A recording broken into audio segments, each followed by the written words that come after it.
Welcome to Crazy Hank TV, the Westworld chat podcast. It's not really a podcast, right? So we're do we have a name for this thing yet? No. No. Okay. We'll have one by Sunday. Okay, there we go. Well, I'm joined by Ethan and Eckhart, and we're going to be talking about Westworld season 3, and we're going to be recording live about 20 minutes after each episode airs. So after Sunday night it airs. If you want, subscribe, join us in the chat. You can make your comments as long as they're, halfway. You can disagree with us. It's fine. But just that's what we're going to do every Sunday night until, was there 10 episodes? 8. 8 episodes. Only 8? There's always been 8? Yep. Okay. We're going to talk about season 2. We'll get to why that's a good idea, I think. Okay. But basically today we're just going to talk about what we liked in season 1 and 2 and what we didn't like and all that fun stuff, favorite characters, and I'll let you guys take over. Okay, Eckhart, what you got? All right, so I watched season 2 actually for the first time these last 2 weeks after having watched season 1 when it aired originally. And it was tough to watch. And I think that's generally the opinion that most people have. And parts of it were enjoyable. But I think what really hit home were 2 things. And I think this is what we'll end up talking about most. Is number 1, the fact that you needed like the producers of the show to explain their main theory after the final episode ended. And they actually had to sit down and interview and say, no, we meant this and not that. It was a little bit disconcerting because usually it's either spelled out very clearly or it's ambiguous enough to allow people to debate. But this was so ambiguous that they actually needed to provide like an FAQ. And when we sit down and we watch TV, we want to be able to watch it and debate it afterwards like we are here, right, and not have to rely on some sort of guideline directly from the producer. And the second point, which is I think it's almost like the test for every show, is as the season went on, I was actually caring less and less about the main characters. And it's a bit of the inverse of what Jack usually talks about when he looks at a new show. He says, if by episode 3 he doesn't care about the characters, he moves on, right? Here it was kind of the inverse, because as the season went on, you would actually care less and less about the, I guess they're called hosts, right? Right. These main host characters, because like the rules for like if they could get wounded or if they could become resurrected were getting odder and odder and odder. So that those final scenes where some of these hosts, these characters like Hector and Armistice basically got peeled off, like you just didn't feel anything. Because you kind of felt like there's a chance that they might just resurrect them. Oh, that's true, yeah. So when I agree with you, and I felt the same way watching it the first time, and I did rewatch it for this, and I realized that I enjoyed it more, but it's because I had all that information from the showrunners, like you were talking about, and about like the characters you want to care about or you should care about, you did care about less, and you cared more about me personally, like Akecheta, because that episode was so great. And when Maeve went into the Shogun world and you cared about those, right, we spent like one brilliant episode making it just about them. And that James Delos episode, I love that too. But, I agree with you on season 2. I didn't hate season 2. I mean, it wasn't as good. Obviously, it wasn't as great as season 1. Right. I enjoyed it. I look forward to it each week. But like you said, Eckhart, and you pretty much agreed with Eckhart, Ethan, is you did start caring about the characters. Like, okay, this guy could die and I wouldn't care. This, and you want to have somebody to root for. You want to have that person, any show to be successful, you have to have that. And like I said, if they die, I don't care if they die. In fact, kill them off now. I don't care. But you think maybe the problem was because it was said that they had to rewrite season 2 because someone had figured out what had almost pretty much word for word what they were going to do and released it on the internet. So they rewrote it. Do you think that was the problem? Because if that's what happened, that was definitely a problem. If I thought season 1 someone figured it out and they got pissed off, so they rewrote season 2, something like that happened. It was something like that where but I thought it was like they had started it, had written it, and then they had to change it because someone had figured it out. And I'm like going, well, do you have to change the whole thing? It was just so many confusing things, especially at the end when you're like, okay, is it Bernard? Is it Ford? Is it when is, and it gets really, really confusing when, when Hale is, becomes Trelawney or whatever they were calling her. Right. Like when that happened, it was kind of jumbled up. You think part of the problem? Did you guys both? Eckhart's back. Did you both like season? Did you guys both love season 1? Yeah. Mm-hmm. Okay. You think the problem is it's that season 1 was so great. Season 2. Sometimes a lot of times with the show, you go to the leftovers where leftovers season 1 was like, okay, I like it, but season 2, oh my god, this is amazing. Sometimes it's just hard to, because I know a lot of people. I've been doing the Lost rewatch, and a lot of people don't like season 2 of Lost, and I'm like going. A lot of people I've talked to don't like it. Dude, Jack, I'm gonna have to correct you on one thing. First of all, season 1 leftovers was great. Season 2 leftovers was even better. Okay. Well, I didn't hate it, but a lot of people didn't like season 1 because it was too slow, and I think they had too many characters in season 1. I mean, the two twin guys. Did we need those guys? Did we need the twin brothers? The guys that were in your check swing crackpot theory, okay, which I still have to dig up. I could talk forever about that show. I know. Let's bring it back to Westworld. But I think it relates to Westworld too, and it relates to like the fact that there's too many characters even in season 2 of Westworld, and they got rid of some people that I really wanted to know more about. Like Elsie, they killed at the last minute, so she's gone. There's no more Elsie. I think they killed off Ford completely. I believe so. I think they. Yeah, I really think they tried to. And those, a couple of those people were the real human connection, right? Even Bernard was kind of a real human connection almost through season 2, right? And hopefully that's what I think Aaron Paul will take over in season 3. I'm hoping. Yeah, and I think I have to say, like, I wasn't going to watch the trailer for season 3, but from what I saw so far, it actually looks like it's going to be pretty good because it seems like the story changes completely. And if I'm not mistaken, there actually was like a spin-off Future World, which they're loosely basing this on. Yeah, there was a Future World, and there was actually a TV show back in the day, Westworld TV. I mean, in my time. So that does look promising, and it's lucky for them because I don't think they could continue on the path that they're on. That I think that the story of the park was more or less done. Of course, the one character that I thought was strong through the entire season, and obviously has still an important role in the show, was Ed Harris, and I'm just going to refer to him as Ed Harris. Well, you don't want to call him Man in Black? I don't want to call him Man in Black. I don't want to call him William. I don't want to call him William, my son. William, my boy. Well, just to say he's fantastic in the show. He's great. And before we get off season 2, I just want to say my favorite line from all of season 2 was his. And he goes, I'll clean it up for TV. He goes, F, I knew it. I'm already in the thing, aren't I? Yeah. At the very end, at that last scene. That's the best line of the show.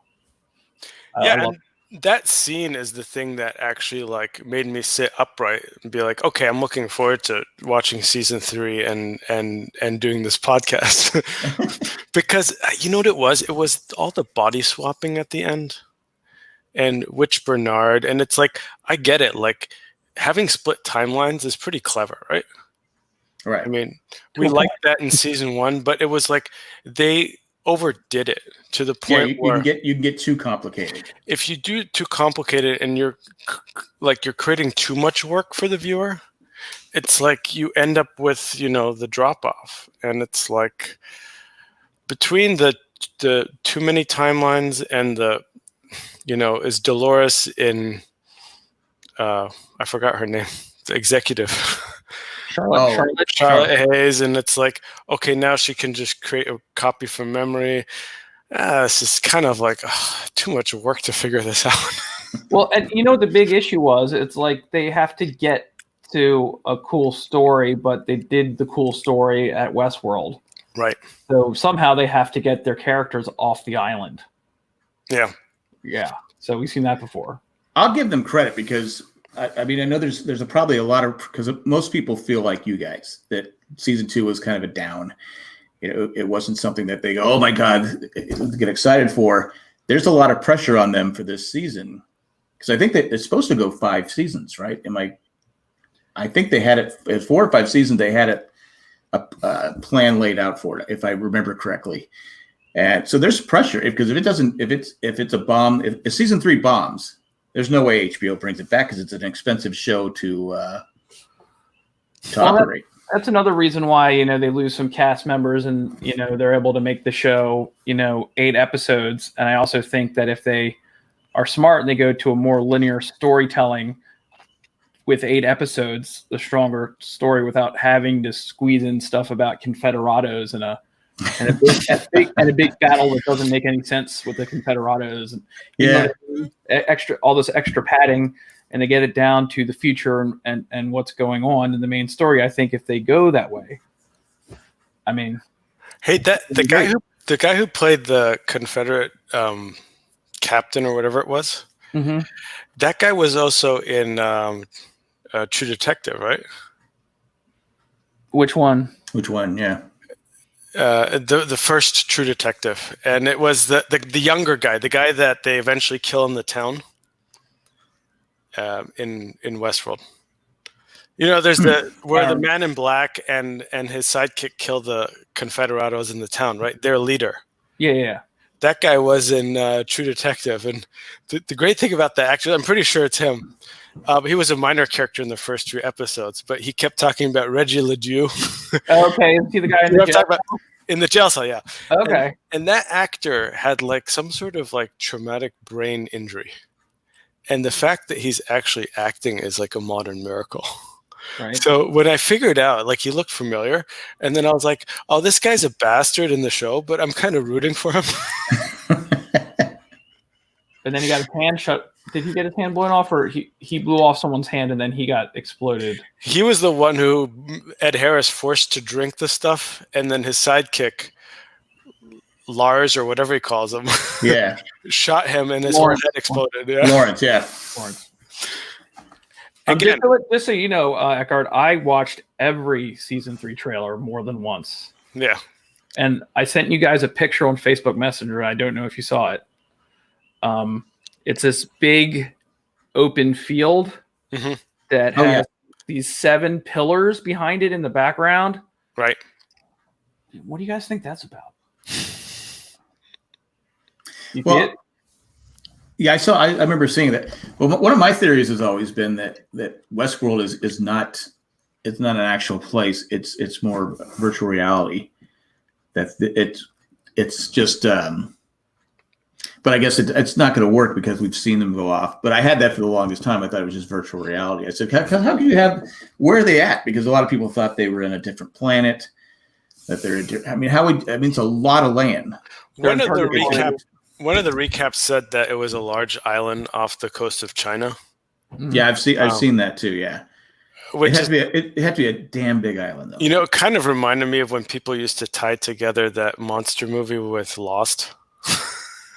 Oh yeah. Cloverfield? Yeah, they used to tie those two together. So that just kind of sounded like that type of theorizing. But I'm with you, Jack. Like the whole time up until the last scene of season 2, I was just like, it's like the thing that makes the most like logical, coherent sense is that whole process of that train that people take to get to the main station, that the step before getting on that train is actually going into some sort of a pod. Right. And I think it's just but I don't think that's going to hold true, but because my argument was always, it's huge. It's massive. It's a massive place. And the climate zones. Right. Like, how do you get like that desert and then the Yukon Right. within like a few days walking distance of each other? I mean, It's like Paw Patrol. How do they do it? We know where you've been spending your days. By the way, those are the two polls of this podcast. One is Paw Patrol, the other is Lindelof. Yeah. Right. Listen, don't rule out bubble guppies ever. Yeah. Oh, I've been watching Bubble Guppies. My granddaughter loves Bubble Guppies. That Nani, he's a card. Yeah. Well, what I don't understand about Bubble Guppies, I know we're getting off topic here. Let's do this. Yeah. But they're in the water, right? Yeah. So why are they afraid to come down from a tree? Why are they afraid of falling? They float. I don't understand it. And why are there shadows there? Why do we need their shadows? I don't. Anyway, you've been doing this too long, buddy. It's all part of a simulation. So once they go down the tree, they step onto the pod. Yeah, and I don't like Mr. Groper either. He's a little too. He's a grouper. I call him Groper. Groper. Okay. He's a little too friendly with the kids. But anyway, the Osborne fish. Going back to season 2, do you guys feel like in many ways they were almost like trying too hard? Like they were like they were just playing to like the uber nerd fans, right? Yeah. And parts of that worked for me, like those 2 episodes that took place in Shogun World.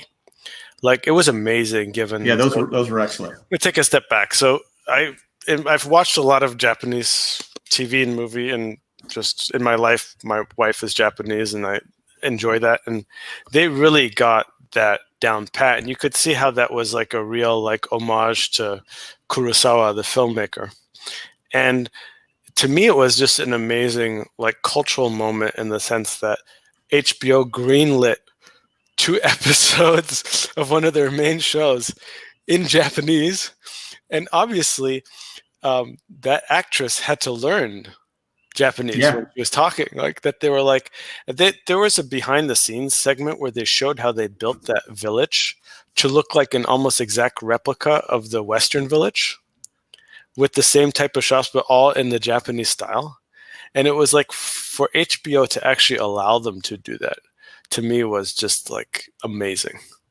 But pretty cheap on Delos's part, just a copy. And paste. Well, and that brings up another point. I mean, we're all in agreement that guy, I forgot what his name is, that lazy writer. That guy is Lee Seisblum. He's basically the Jay Gladfelder of the show, right? No comment. I mean, he is like the Jayest character on there, right? Well, he's dead now. Another one dead. He got like a hero send off, though, right? If I remember, kind of. I mean, yeah, and they were like, "Sir, can you please put the gun down before you shoot yourself?" Yeah, you're not the one we want to shoot. Well, you mentioned that they were trying too hard. Again, I've never written a show like this, and you just sit there. I just think when you have something that season 1 everybody loved. I mean, I think another problem too. I think is it takes too long in between seasons. You know, I was gonna be less critical of the team that did it, but when I figured out and put 2 and 2 together, that I guess the husband half of the duo, right? Yeah. Who's I forgot what his first name, but he's Christopher Nolan's brother. And I mean, he was involved in he co-wrote a lot of the stuff that Nolan did. So he wrote my favorite movie of all time, which is Memento. He wrote it. Exactly. Yeah. And I'm sure he had his hand in Inception, which is one of my favorite movies, right? Right. So it's like, I know that he's capable of finding that right balance between something that's complex and still left open for interpretation. Right. I mean, case in point, the final scene of Inception, where people have been debating if that dreidel actually fell and what that means, right? Right. And it's like, that's a top. It didn't have the characters. Okay. Thanks for the correction. I knew what you were talking about, though. Yeah. Sorry. But and to the audience, this is the type of diligence that you're going to be able to enjoy every Sunday night. Well, what I'm saying, he's who is he competing with in this arena? He's competing with Damon Lindelof. Exactly. Who else? like that's doing like this kind of thing. And Lindelof has been on fire.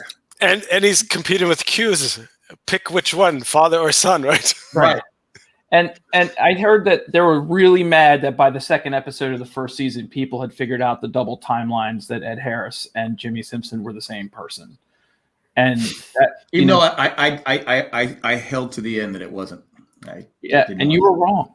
I was wrong, but I wasn't gonna give up.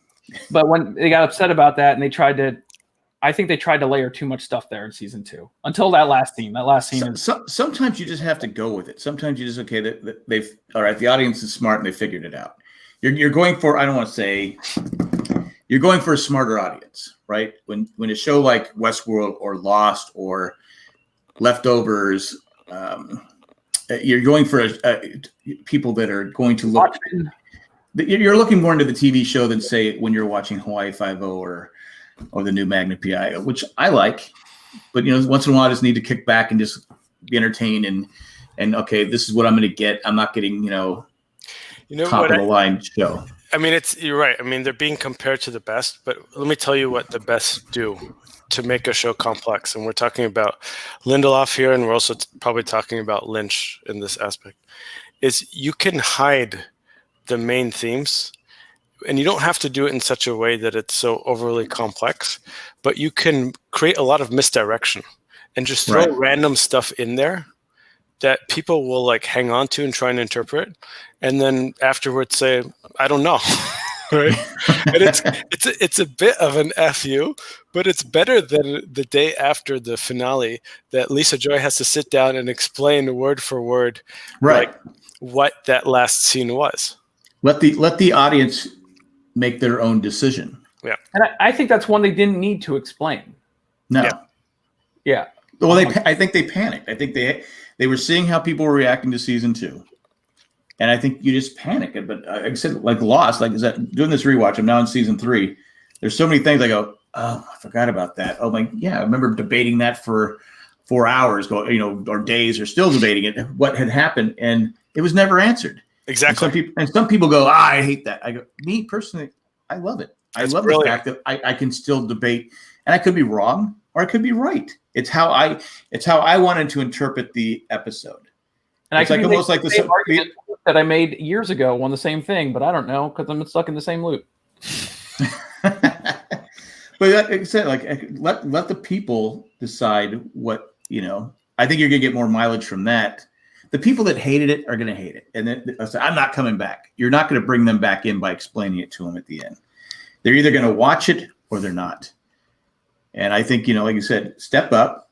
The talent is there. The talent is there to have a great season. And like you said, Ethan, they're cutting it down to 8 episodes, so you're not going to have that filler stuff. It should be. I'm hoping season 3 is great. And are you guys excited about Aaron Paul? I'm really excited about Aaron Paul. I love Aaron Paul. Bitch. So yeah. I've loved him since Big Love. So there we go. Right. And I want to throw it out there since we're probably getting towards the end here. I want to throw out my big crackpot theory. All right. Let's hear it. I got one. I'm swinging for the fences on this one. Aaron Paul's character is the first host-human hybrid brought from the sublime into the real world by Dolores. I can live with that. I can live with that. Yeah. So is he going to say, "Yo, Mr. White"? He's the devil. Okay. Yeah. I think that I can buy into that because I did see that one preview that's just focused on him. And the picture that they're trying to paint is somebody who's like trying to figure out their identity. Right. And so like it would mean like that, he's realizing he's waking up from his own reverie, right?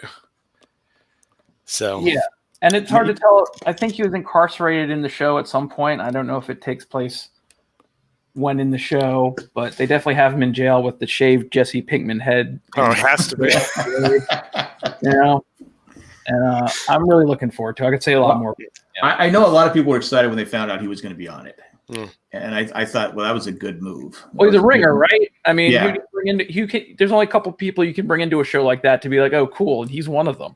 Yeah. And I think people did get excited when they heard he was going to be on the show. So that was a plus. And as long as they don't butcher his storyline, just don't bring in, some shows do that where they'll bring in somebody, go, all right, I'm excited about that. And it's just the writing's bad.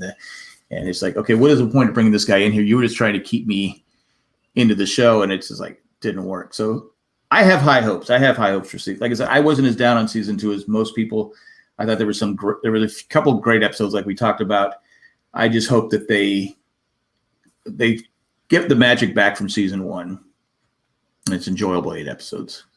Yeah, and I'm really curious to see about Ed Harris and the aftermath of him actually killing his daughter, because that was one thing the post-credit scene did answer for me that I was not clear on, if that was his actual daughter or not when he killed her, and it's clear that it was, I think. I hope. Yeah. So I want to see the aftermath of that for sure. Anything else you guys want to talk about? You ready for Sunday? Absolutely. Again, this Sunday we will be here 20 minutes after the episode airs on the East Coast. Sorry, West Coasters. Maybe if you can get a legal feed somewhere, you can. Why doesn't HBO show it at the same time, just for everybody? Can you still not get it on HBO Go if you're on the West Coast and Can you turn it on? I have no idea. I don't have those problems. I live on the East Coast. Yeah, I live on the East Coast. I mean, for 40 years I lived on the West Coast, so it was always frustrating. But now it's like there's no reason why would you just show it at the same time? Would it be weird to watch the Oscars at 6 o'clock in the afternoon, though? That would be weird. Yeah, I don't watch the Oscars anymore, so. But no, it to me though. If what's the? I mean, they did that with the finale of Game of Thrones, right? It was open to everybody. And man, right? what a dinger that was. Yeah, okay. But I'm just saying, at least it was out there for everybody to see. Whereas to me, why not just show it? Okay, we're gonna just. Boom. Anybody at 9 p.m. Eastern can watch Westworld. You don't have to be on the East Coast. You can be in Hawaii. You can be in Alaska, Canada, whatever. I don't know what time Canada would be, but for a while on cable, you had HBO East and HBO West, and if you had the full package, you could watch HBO East if you're in the West. I don't know. Right. But to me, that just seems. I mean, if I was, well, I don't know if I'd watch it in the West because it might be something else on, but. If you give you the option to watch it and not, I got to stay off the internet for 3 hours because I don't want to be spoiled about what happened. Because there's people out there that live tweet as they're watching the show, and you're like, oh God, why do I follow this person? For sure, you won't be getting any letters from me on the regular podcast this year. Oh man, that'll make Mike Bloom very unhappy. I'm sure it will. So out of clarification, when is the actual podcast? That'll be on Monday nights. I didn't know what time yet. We haven't even talked about it. I was just told Monday night, so I freed up. I'm assuming it'd probably be recording around 8 o'clock, 8:30, I guess. I don't know. It depends on what Jay and I told Jay and Mike, I said, whatever you guys decide, just let me know and I'll go from there. So it's now Thursday. Yeah. I'm still waiting to hear. Eckhart, don't worry. He'll have all his ideas for the podcast by 10:20 or 11:20. It's like I'm just like realizing, Ethan, that basically those two guys, Mike and Jay, are basically just going to steal most of our ideas. No, Jackson, this is his idea. Jay's going to be sitting there with a pen and paper listening to us. He'll be some random guy in the chat taking all our information. It's like we always said, lazy podcasting, that guy. Yeah.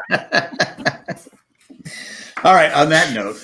His last Lost rewatch was sitting on a couch, right? He was like on a pool, like on a chaise lounge, right? Okay. Exactly. Oh, man. Digital distortions and all. Well, I know I used to have to hide my when we were doing Lost, I used to actually take my notepad with me. Like if I went to the bathroom during a commercial break, I said, because one time he took one of my jokes, and he admitted later on, he goes, yeah, I stole it from you. Let me guess, he delivered it incorrectly as well. Like the show started, and he just blurted it out wrong.